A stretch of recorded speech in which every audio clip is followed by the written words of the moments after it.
Welcome to the Business Talk, a global podcast series that highlights distinguished faculty members and their impactful scholarly contributions. I'm Deepak, your host from India. We are honored to welcome Dr. Jan Hagen as our distinguished guest on Business Talk today. Before we get started, I would like to introduce today's guest. Dr. Jan Hagen is a professor at ESMT Berlin, where he has been shaping research and executive learning since 2005. His work sits at the intersection of human behavior, systems, and leadership, examining how organizations respond to both human and automation errors, how psychological safety is built within teams, and how leaders can foster culture that learn rather than blame. His thinking is captured not only in leading academic journals but also in two influential books, Confronting Mistakes, Lessons from the Aviation Industry when Dealing with Error, and How Could This Happen? Managing Errors in Organizations, both published by Pelgrim Macmillan.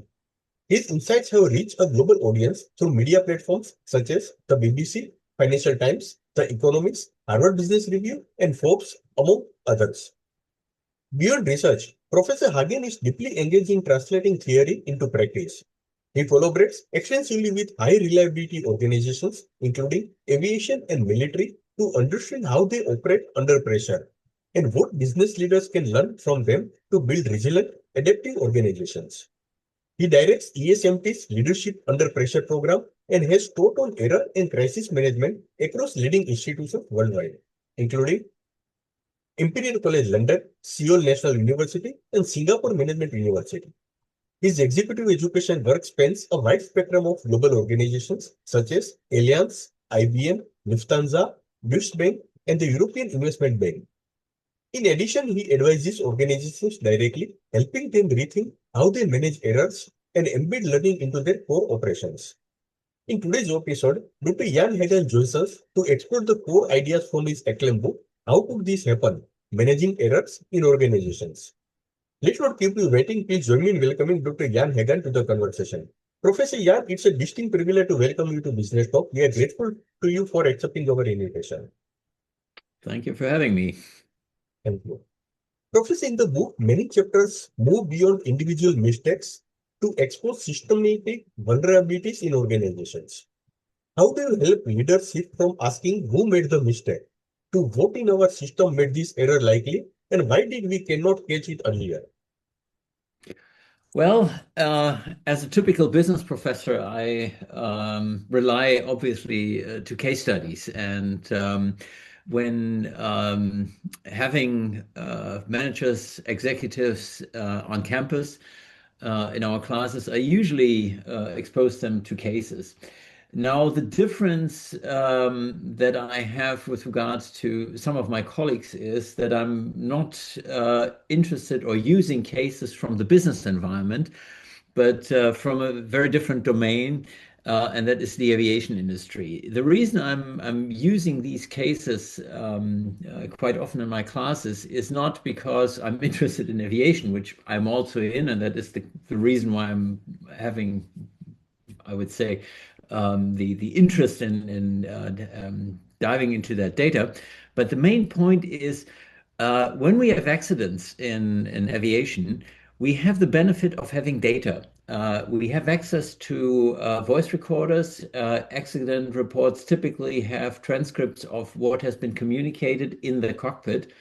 And that allows us an insight into how things evolve and develop, because often when things go wrong, it is not just a single thing that is not aligned and leads to a catastrophe or an accident. It's usually a chain of events, and during that sequence of events, there are numerous opportunities to interact, to break that chain.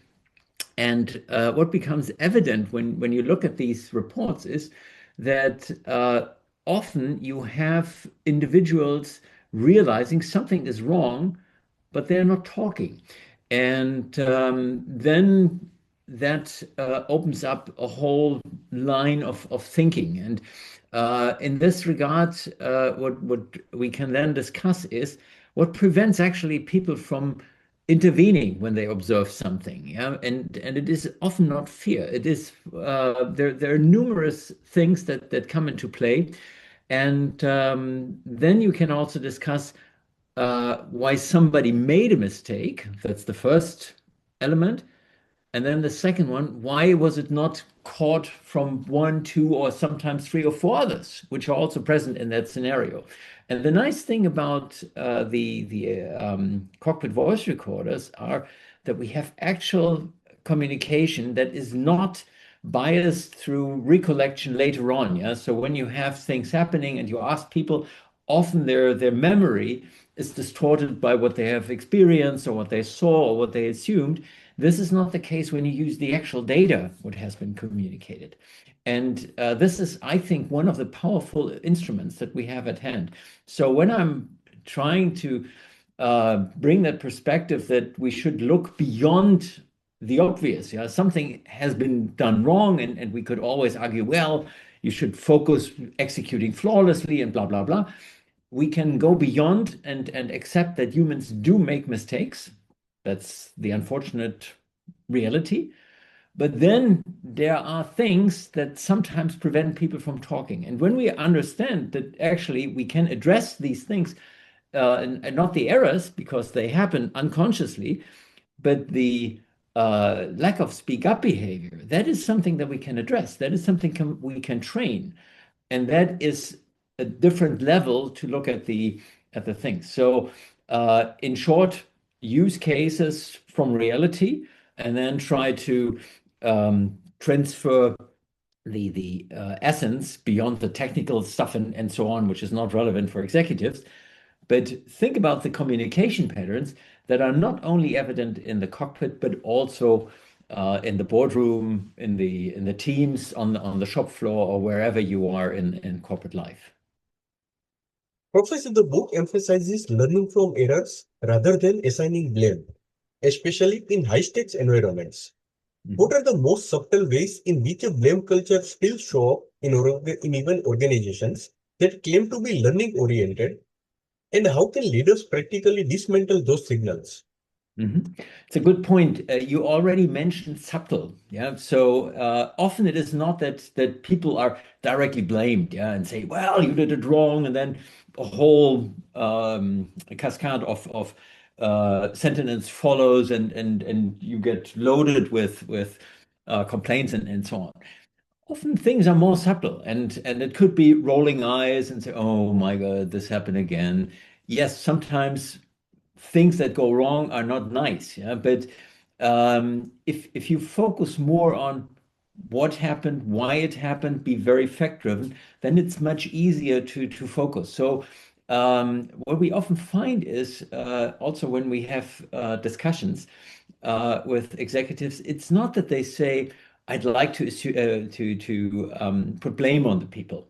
But then when they reflect on how they react, for example, to something that has gone wrong, it is often that they say, well, I care for my people, but in a situation I was, um, for example, myself surprised that it happened. I thought about what will be next and the extra workload that sometimes these mishaps entail. And these things then translate directly to the person who's done it. And I think this is one of the things that we should keep in mind. Then there's also a second element that we should also not underestimate. When people uh, make an error and they realize they did something wrong, it's usually not the case that they say, "Oh, what happened? Why should I worry? I'm protected," or whatever.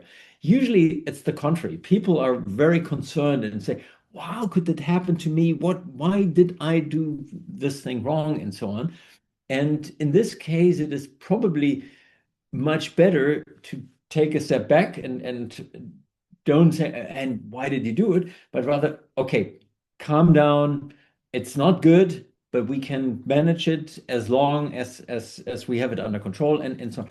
So have a conscious effort to deal with that. But that takes um, yeah, as I said, a conscious effort. It's not something that is usually human behavior, and I think that's one of the problems. So often we react as humans. Why should, like the title of the book, how could this happen? How could you do that? Well, there is no explanation because there was not a willful act that led to something bad happening, unless it's sabotage or violation. But when people make errors, they just happen. When you take these subtle communication elements out of that equation, that often helps. Yeah, but it needs a conscious effort. Professor, the book draws on cases from high reliability and safety critical domains where the cost of error is extremely high. Which single practice from these environments do you think is most underused in corporate settings? And how might a CEO in a non-safety critical industry implement it without overwhelming the organization? Mhm. Well, that's a very good question, and my I would say direct answer to this is it is the concept of psychological safety, which is often overlooked. I wouldn't say it's not recognized. I mean, there are a lot of publications. There's a lot of talk about this. And nowadays, there are a lot of executives who say, well, we like to implement that open speak up culture and we'd like to promote the openness and so on. But if you look into how it is actually implemented and ingrained in the corporate environment, it's often not really done on an effective day-to-day basis. And the reason I think is on the outside, when you look at the concept, it seems so simple, and it is really not rocket science. It is a very basic concept that is stating don't punish when you have an unconscious act. Focus on the learning, focus on the speak up that allows mitigation, because often errors do not immediately lead to something bad. As long as you catch them early, bad things can be avoided. So that's also something that we've learned from high reliability organizations. But the thing that is underestimated is that there are a lot of things out there that undermine psychological safety. And we already talked about the subtle signals that we have in our day-to-day conversations. And if these signals are out there, they have an impact on the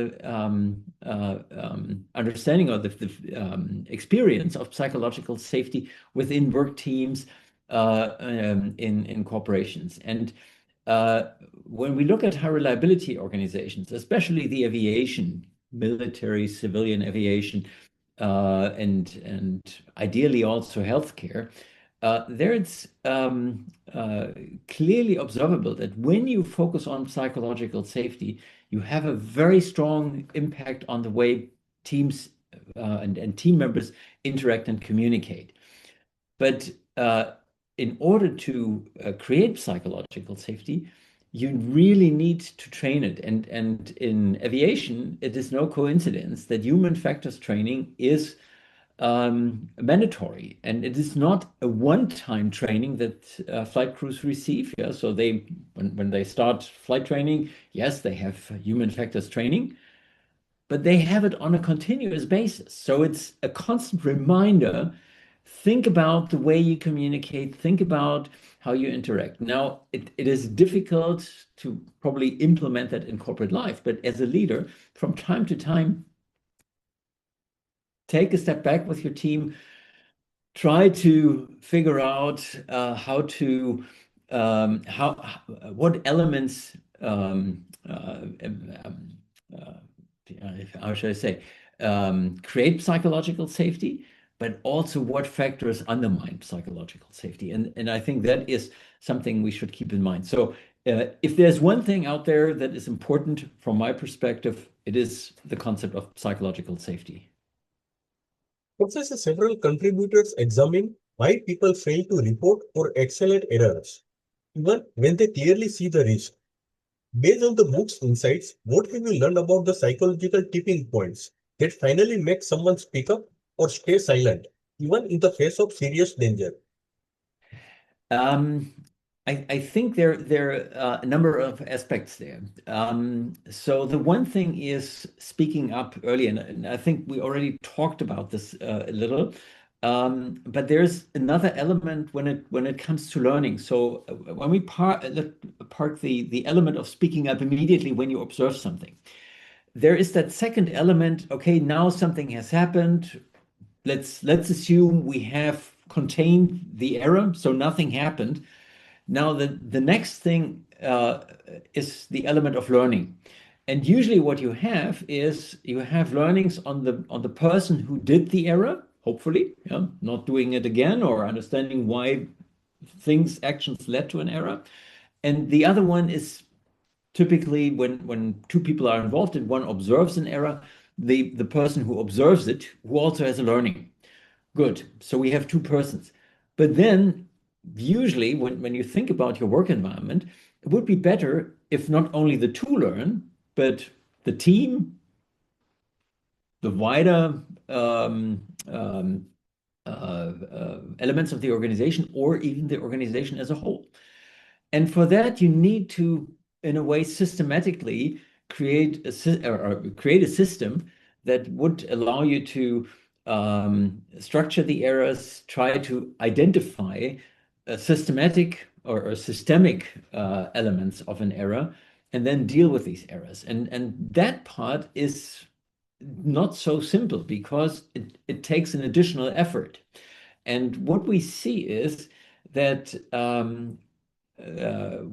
when we are lacking an incentive or an understanding what are the benefits of reporting, then often reporting does not take place. Yeah, I mean, there are a few cases where you cannot avoid it to report, for example, for regulatory reasons. Yeah, regulator requires you, there's a legal obligation to report, you report, okay, fine.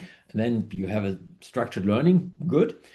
But often you also have these smaller instances which still can identify systematic problems.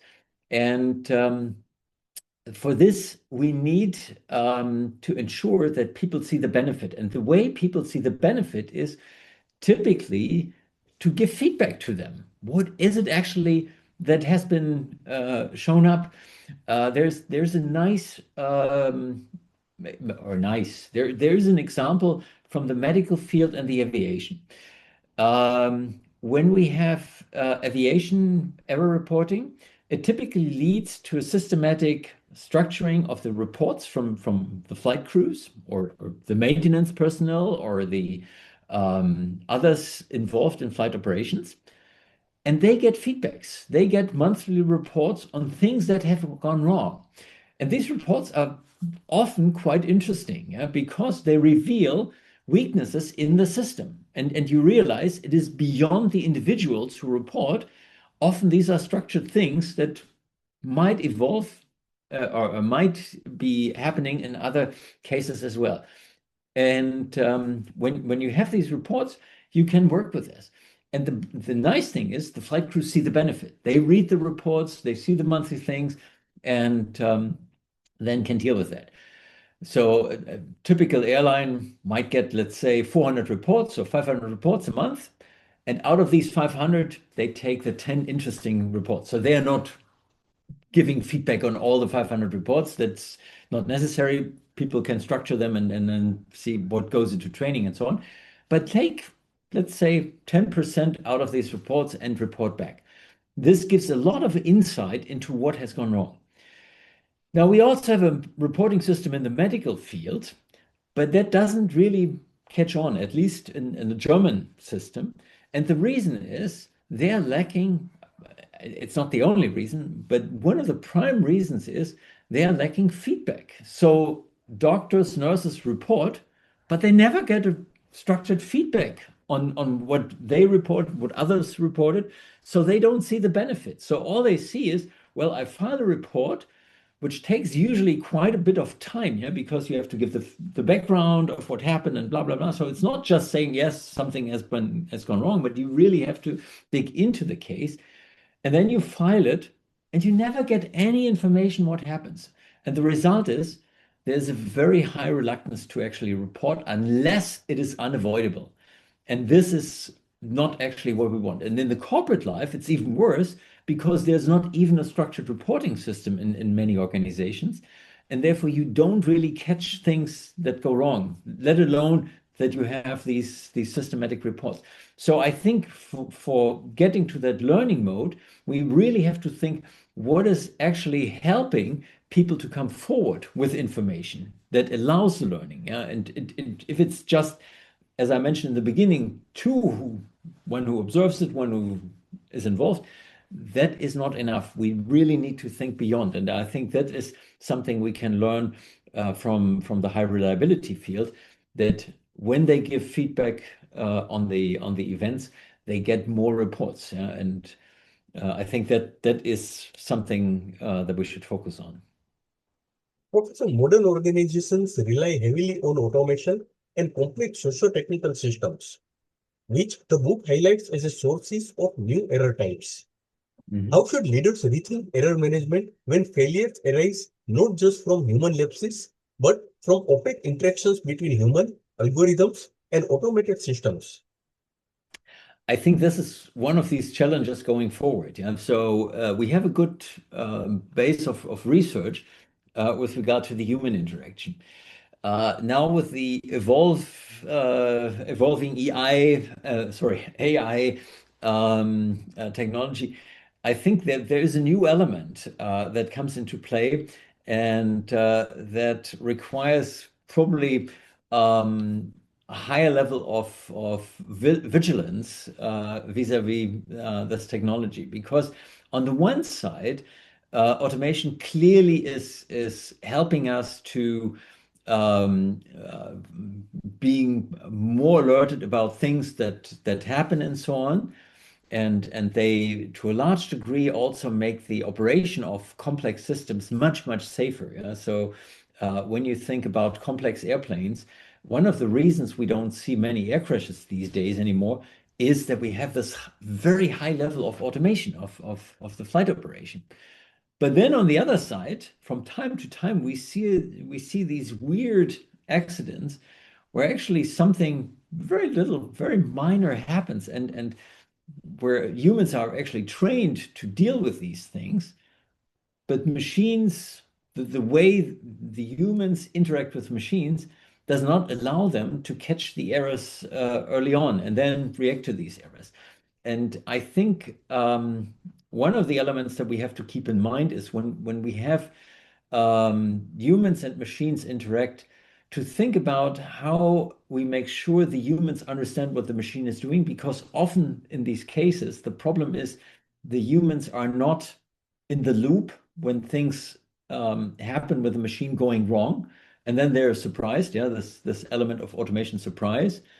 And then the question on how to deal. And the problem, or the challenge, or the outcome often is when the machine fails, and the human is not capable of catching the error of the machine.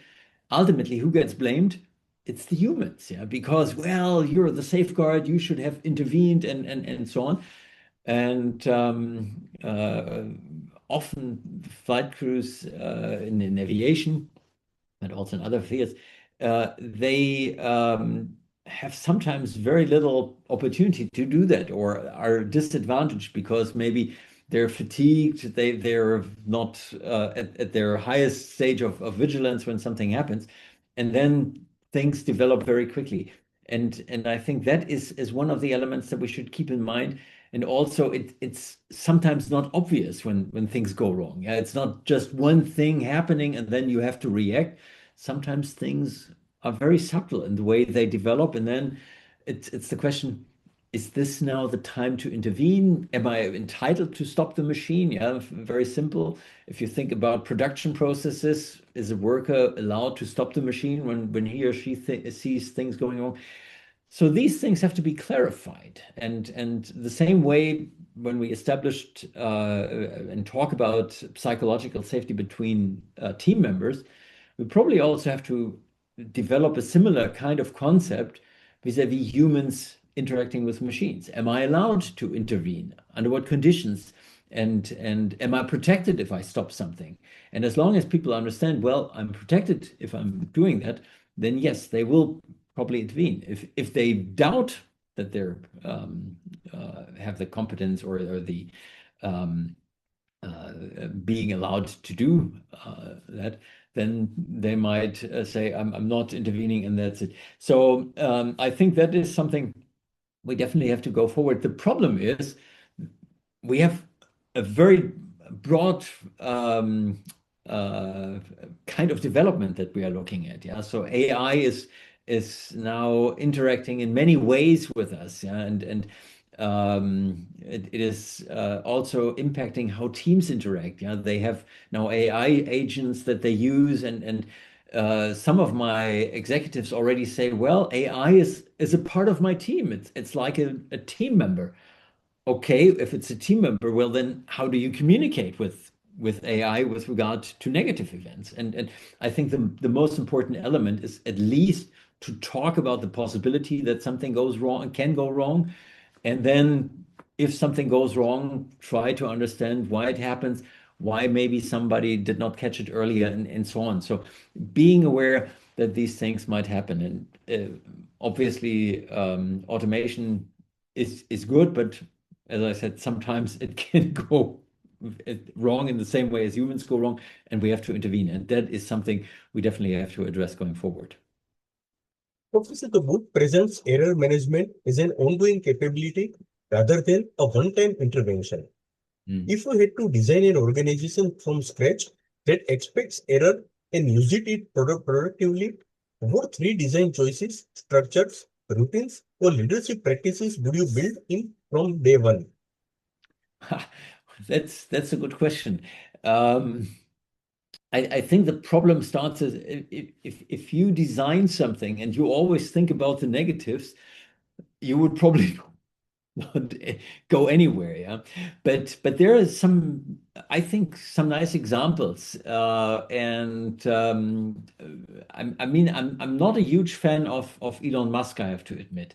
But if I look at the way SpaceX has evolved so far, they had some very spectacular successes on the way forward. And the reason they had these successes was that with a lot of things, they said, well, let's try things, which is sometimes very expensive if things fail, but always say, well, if we fail, we focus on the learning and we accept that things don't go right the first time.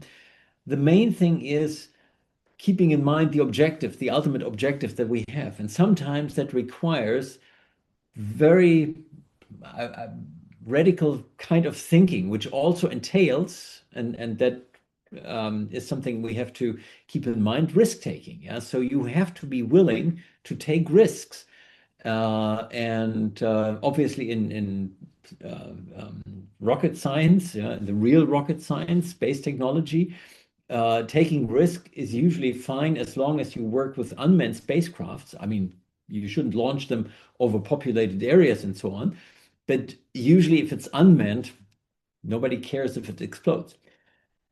It's very different if you have humans up there, and then you have to think about very different levels. But I think on these early stages, you have to be willing to sometimes take risks and control risks. But that also means to be very systematic in focusing on the factors that lead to developments, collecting data, analyzing data, focus on facts and so on, and don't uh, focus on the responsibility of humans. So if you say, well, you're responsible for the budget and blah, blah, blah, the outcome will be pretty sure that people don't take risks and don't make too many experiments and so on. So just play it safe.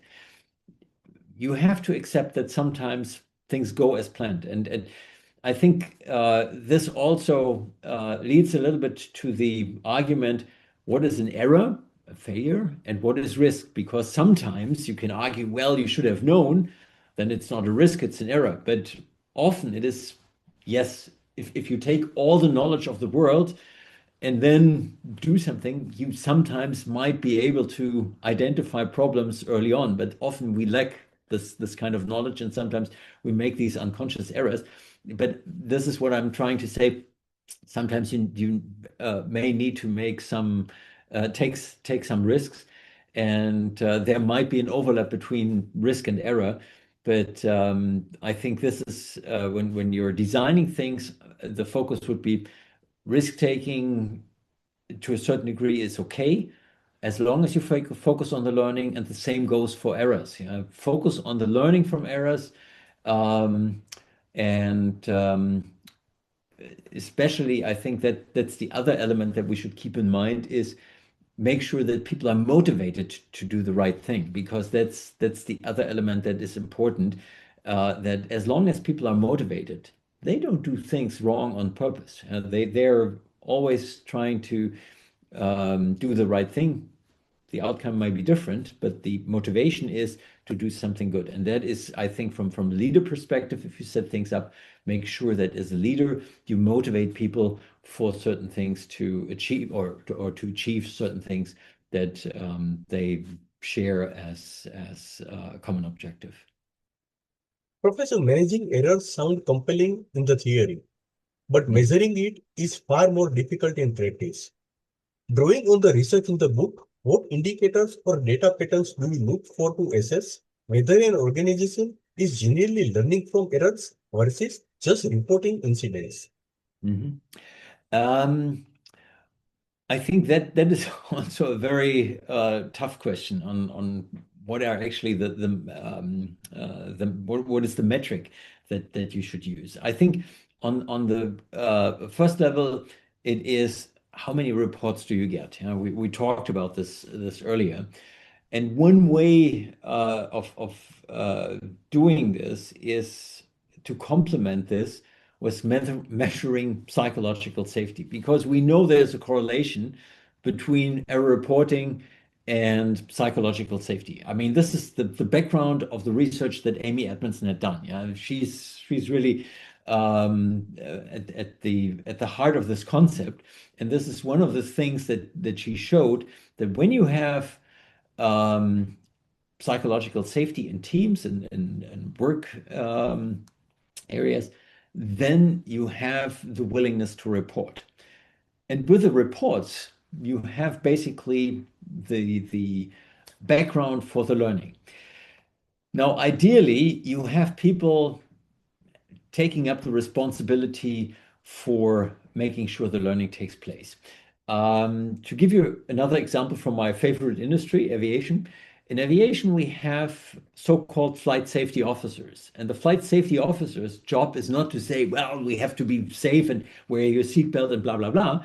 The main job is to systematically analyze the reports that come in, not only from the reported errors from the flight crews, but also the data that the system itself provides. Yeah, so we have a lot of data from the aircraft themselves that they collect while they're flying, and you can analyze the data. What is the speed on landing? What is the the path that they took to the ground, and so on. So there are a lot of parameters that are caught on these data boxes, and you can systematically analyze and then track. Where, for example, if you see a trend and you go for training, which ideally you would do, yeah, and say, okay, well, we see the trend, long landing. We make pilots aware there's a long landing trend, and you train them. Actually, there are some airlines who have, for example, data when they catch a trend and they talk about the trend. Already, you see a correction later on in the data, because then people get aware of the fact that something is wrong with that, and you see it in the data. Actually, the trend of this pattern stops, even without training. But it might be necessary for some events that you actually train. And the nice thing about aviation is they have these training events every 3 or 6 months. When they go into simulators, you can put data in these things. And nowadays, actually, airlines talk about scenario-based training, which is based on actual events, which is very good, because that is based on what has gone wrong, and then you create the learning. And that is one of the elements that makes the industry safer. So in a work environment, you would actually work with real accidents. Yeah, you could do that in the chemical industry, you could do that in manufacturing and so on. The necessary element is collect the data, and that makes it necessary. So if we in our normal work environments would like to somehow get a measure on how good we are at getting better with errors, one way we can do is look how many reports we get, and also what level of psychological safety we have. Yeah? So if we get reports and we have low levels of psychological safety, maybe we don't get as many reports as there are out there. If we have a high level of psychological safety and few reports, probably things are not so bad. You can never know, yeah? But at least these are indicators that you may be able to use. Professor, the chapters bring together scholarship and practitioners from very different industries with very different risk profiles. Where have you seen error management practices transfer surprisingly well across industries? And where have attempts to copy paste high reliability practices into business actually failed or backfired? Oh, this is a difficult question. I have to be careful because I'm not out with too many industries on a basis where I have the benefit of observing them in operation. Yeah. So what I usually have in my daily life is executives who come to our courses and with whom we can interact. Sometimes we do have projects, but they're typically limited to certain areas. So I would be hesitant to say, oh, these are industries that have it. What I would say is that there are a number of industries, and that is pretty broad. So we have, for example, in the manufacturing industry, but also in the service industry, um, a lot of executives who nowadays ask for what can I do to get more aligned to what we know as the gold standard, for example, from aviation or maybe also from the military. But where you have these high consequence environments, I think what separates high reliability from normal businesses is the high consequence setting. Yeah. So when something goes wrong, it can really have disastrous effects. And this is often not the case in business. So there we take things with not so take things not as serious as we might sometimes should. But that awareness is something that we see. What I haven't seen actually is somebody overdoing it, yeah, saying, "Oh, we need to be like the aviation, we have to have zero tolerance." I mean, this is the wrong understanding, saying we need to have zero tolerance to errors, because if we think about aviation, it is not that they don't make errors. They make a lot of errors. They're humans interacting in these systems. The difference vis-a-vis the business is they catch the errors early on because they have this whole environment of psychological safety at play that allows them to talk openly and therefore mitigate consequences early on. And I think maybe this is the misconception that we sometimes have in industry. And yeah, maybe that also leads a little bit to your question, although it's not a full answer, but sometimes I have executives who actually argue we shouldn't talk about error culture, yeah, because often it is, we say, well, be open to errors. And they say we shouldn't talk about error culture because it gives the wrong signal. It means we accept errors. And actually, we should not accept errors. Yeah, when we build a Mercedes car or if we build a BMW, people expect that we deliver a car without flaws. Well, yes, that's right. But then you have workers, you have also machines that sometimes do things that are not as expected for whatever reason. Yeah. So that is something that we have to understand. And if that is the mindset, saying we have to have this zero tolerance culture because things are so important, that's the wrong conception. And this is the wrong understanding. And this is what I try to relay in the conversations is to get away with this notion of preventing errors, preventing bad outcomes. That's not possible. It will happen. The point is, how can we contain the things? How can we mitigate the consequences? How can we make sure that when something happens, we talk early on? And then the second level kicks in with the learning. But the first thing is mitigate the consequences, stopping the chain of events from getting from something bad to actually a catastrophe or a big event. This is what we have to think about. And therefore, normalize errors, understand that you have to manage errors, but don't try to prevent them. And I think this is maybe from my perspective, the best answer that I can give to you in this regard. Professor, for many senior leaders, admitting or exposing errors clashes with their identity as decisive, competent decision makers. How does the book challenge traditional notion of strong leadership? And what new leadership identity do you think is required to truly normalize error as a source of organizational learning? It's a good, also a very good question because I think there is that notion and that notion of infallibility. When you're a leader, you have to show that you are capable of taking always the correct decisions.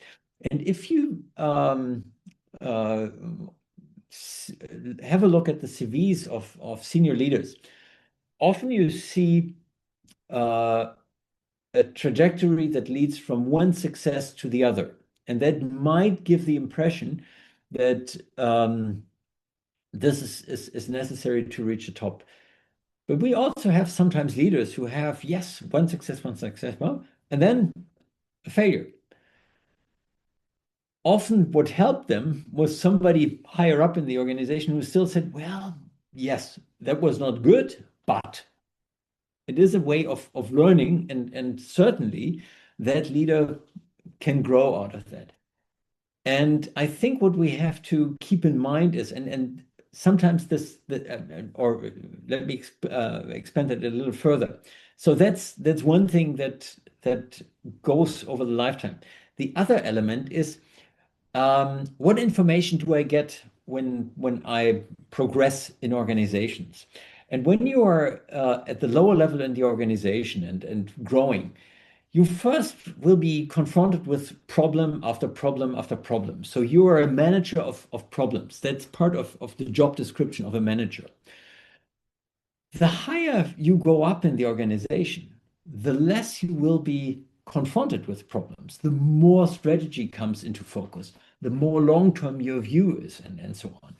And the problem, I would say, sometimes with senior management is they don't realize that things go wrong continuously in their organizations because they are only getting the good news. And then when sometimes the bad news, really bad news that cannot be hidden or cannot be managed at lower levels, then they tend to say, okay, well, who did it, blah, blah, blah, instead of realizing, well, this is part of the normal work routine. And I think this is maybe the point that senior leaders should keep in mind when something happens, that the signals that they should give in the organization is, okay, well, yes, bad stuff happened. Let's deal with it and so on, get these signals. And I think this is something that they should keep in mind with regard to their own perception of things going wrong. The other element that we should keep in mind is the more you grow up in the organization, or the higher you go up in the organization, the more it is expected that you communicate, that you talk, that you give directions, that you tell people what they should do and what you'd like to achieve and so on. So communication gets more and more important. And this is the primary task of an executive. But I once got a very nice quote from David Marquet. David Marquet is a former submarine commander. He also has written a very nice book, Turn the Ship Around, which I only can recommend. It's a very good book on leadership. And David once remarked something that is very simple, but I think that for leaders is good to remember from time to time. He said, information does not line up with authority, meaning it is not always the case that the most senior leader in an organization has the necessary information for taking decisions. And the problem within many organizations is they focus on the leader to provide decision and so on. So from time to time, for a leader to get information actually is not to expect that people come forward, but actually to ask questions. So what we should, as leaders, often do is not to say, not to give commands, not to give directions, but ask questions and try to figure out why things happen, what are perspectives in the organization on certain things. And when you ask these questions, often you get information about things that might already be moving in a direction that is not the desired one, but maybe not as critical as to warrant a direct report to the CEO. But when you have this kind of open conversation, that's much easier. So in a way, when I would say as a leader, how can you make sure that people are open talking about their errors? One way is to ask people, uh, try to get information perspectives from different parts of the organization. Whenever you are out there, ask people. There's also another quote from the military, from a commander who said, "Whenever I have a difficult decision, I start with my lowest ranked team member. Not because that team member has the best idea, it's for that team member, the hurdle is the highest. Yeah, and then you go up by rank, and ultimately you get to the most senior one speaking last. But that way you bring forward the perspectives on the table. And yes, they might not all be right and so on, but they're in the open. If you just start with the leader talking and then asking, well, do you have different perspectives? You should not be surprised that others would say, no, well, no other perspective, because they think, well, this is the most competent person in the room. Why should I interact? Yeah? And that is something to keep in mind.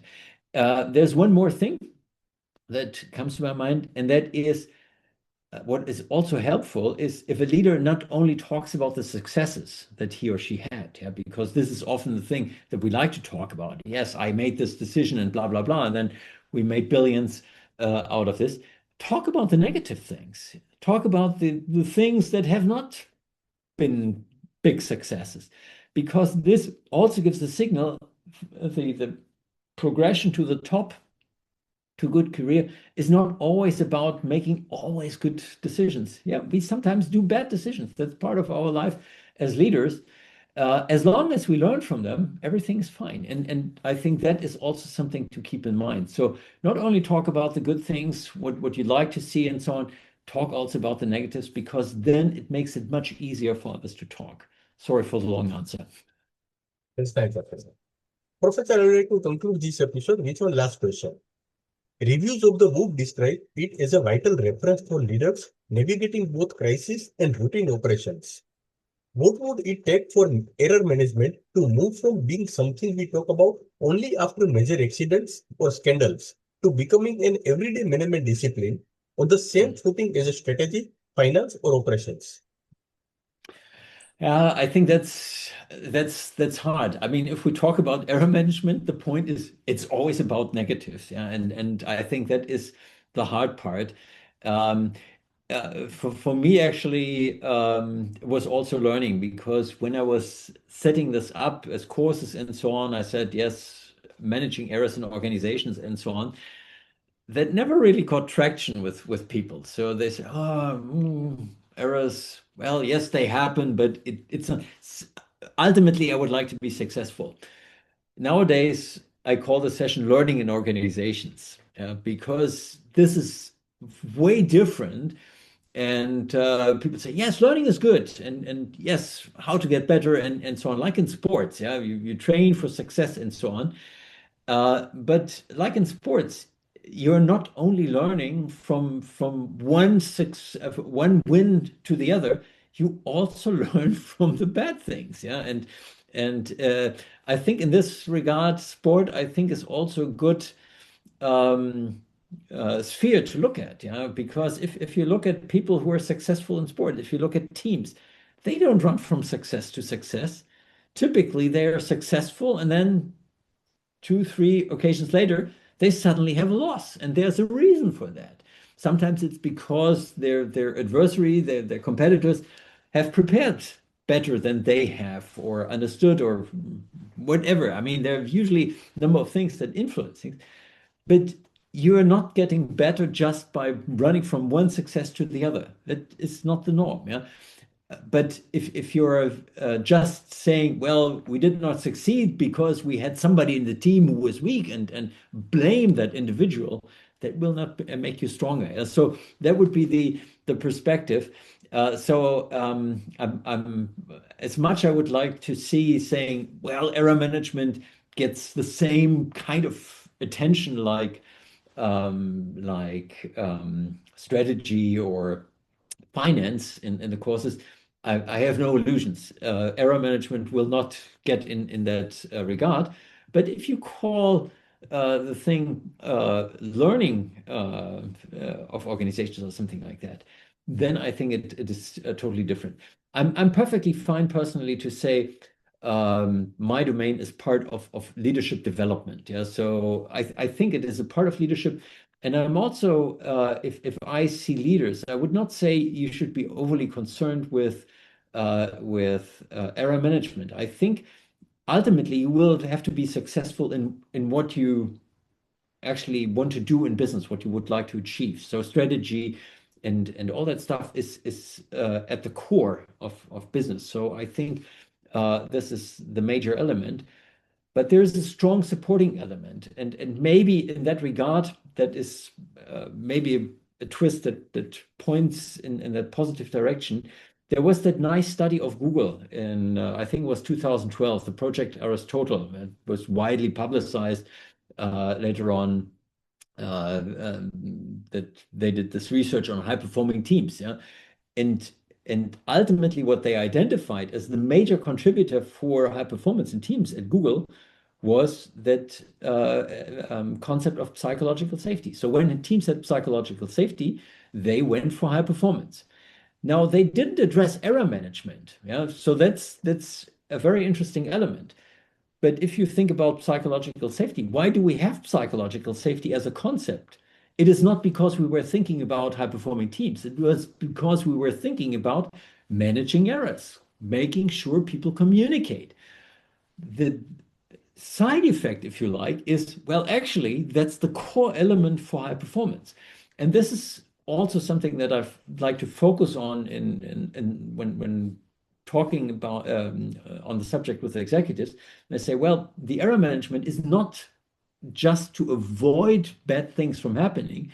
Actually, it's the prerequisite for going for high performance. And that's also something that leads to a mindset shift in executives and accept, well, actually, there's good reason for following up with that concept. Yeah? And again, that if you understand the idea, admitting mistakes is the part of learning for getting better, blah, blah, blah, that is a very simple concept. But then, like we discussed for an hour, it's not so simple because at the outset, you have to think about the negative things that are deeply ingrained in us as humans, because errors are not seen as good things. And that is going forward. So I think error management, as much as I like the topic, I think will never be on the same level as strategy. Yeah? So I have to live with that on my part within the university. But as long as I can park that in leadership development, I'm fine, and I think that is where leaders should learn about this going forward. Thank you, Professor Yan, for a truly insightful conversation and for helping us to see errors not as a failures, but as an opportunity to learn, adapt, and lead better. To the listeners, if today's discussion challenge how you think about mistakes in your own organization, I encourage you to take one concrete step, open a safer conversation about error with your team this week. We'll link to Dr. Yan's work and the book link, How Could This Happen? Managing Errors in Organizations, in the show notes, so you can explore these ideas more deeply.